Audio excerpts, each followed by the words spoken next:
Hi, hello mga mare!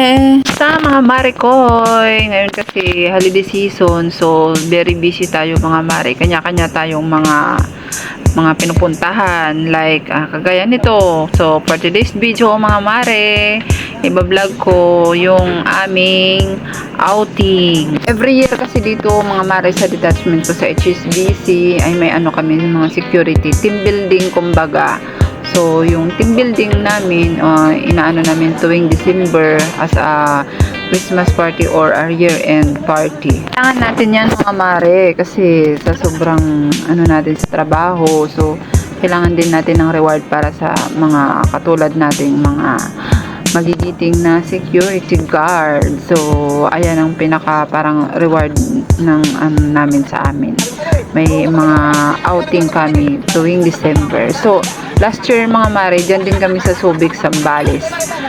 Pumunta sa Driftwood Resort. So, ngayon mare, yung pupuntahan namin ay sa Alipio Resort sa Subic, Zambales. Ayan mga mare, nakita nyo naman yung aking mga colleagues or mga katrabaho ko mga mare sa isang van. So, bali dalawang van kami nyan mare. So, ako dyan sa van na yan. Hindi pa nakakarating mare sa resort. Ayan, nag-ano na sila mare, tatagay-tagay na.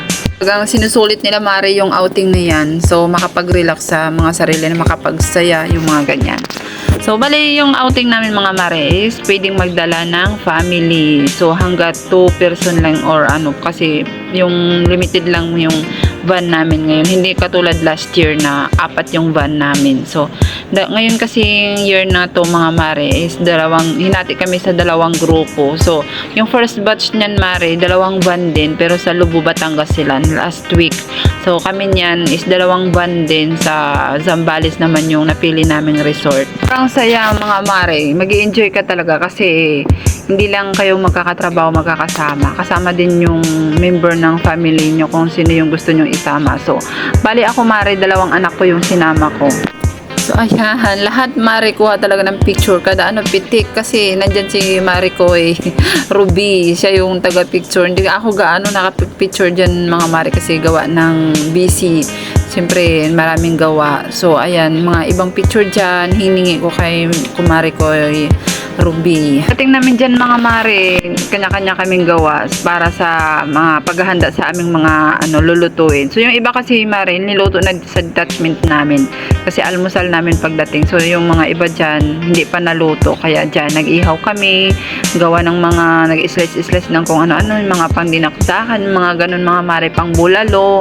Sobrang dami namin pagkain ngayon mga mare.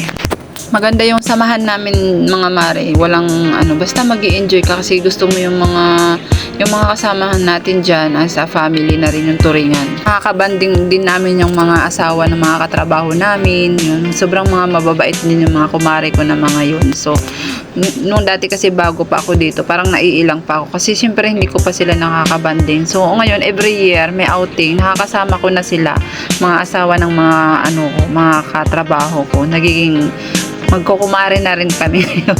Mga bata super excited din mga mare. Kilala din yung mga anak namin. So mga ganyan dahil sa pamamagitan ng outing namin every year. Ayan mga mare. Salamat talaga sa mga photographer namin mga mare. Pati yung si Sir Billy. Yan, ang gaganda din ng kuha niya na sa amin. So naging parang namin siya, cameraman din namin, lalo na sa sa dagat na kami. Mga picture namin halos siya rin ang kumuha lahat. Talaga mare, may mga team building ang mga bawat kumpanya kasi nakikilala mo sila, nakakasama mo sa mga banding na katulad niyan. So yung iba nagugulat ka na lang. Yung mga tahimik na katrabaho mo, madaldal pala paglasing, palabiro pala, joker pala, yung mga ganon mga mare. Ayan yung mga asawa ng mga katrabaho namin. So, nagkikipagtulungan din sila niyan sa pag-set up ng mga videoke, pagluluto, yung mga ganun mga mare. Talagang napakabait ng mga asawa ng mga katrabaho ko. Since mga mare, sa ilang naging detachment ko mare, for 14 years ko sa security service kumbaga ngayon lang ako nakatagpo talaga ng detachment na feel mo talaga yung family na turingan, yung hindi katulad sa mga pinanggalingan ko na, ay basta ayaw ko nang mag-ano kasi napaka-toxic talaga yung mga pinanggalingan ko. So ngayon, sobrang blessed na blessed ako kasi napunta talaga ako sa magandang detachment at magandang agency. So ayan na mga mare, nag-enjoy na kami sa paliligo niyan at pagkuha ng mga iba't ibang post namin sa sa dagat. So tignan nyo naman mga mare, dami naming mga picture. Masama talaga kami lahat dyan sa mga picture mga mare. Magkakatrabaho, mga asawa nila, mga anak nila. So ganyan, wala nang ilangan mga mare kasi nga nakakasama mo sila tuwing outing. Kaya ganyan, hindi na kami naiiya sa bawat isa. So yung mga iba naman dyan mga mare, parang first time pa namin makasama. Kasi yung iba last year naman hindi sumama sa outing yung mga asawa nila. So ngayon, mas masaya kasi halos lahat sumama. Ayan mga mare, madilim na. Ginabi na kami niyan mare sa pag-uwi kasi parang sinulit talaga namin yung namin outing namin. Kasi syempre, isang beses lang yan sa isang taon mag-relax. So ayan, kakain na nga, nagsasayawan pa kami. So sobrang saya kasi mga mare.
Mga mare, hanggang dito na lang muna ang ating video. Salamat sa panonood!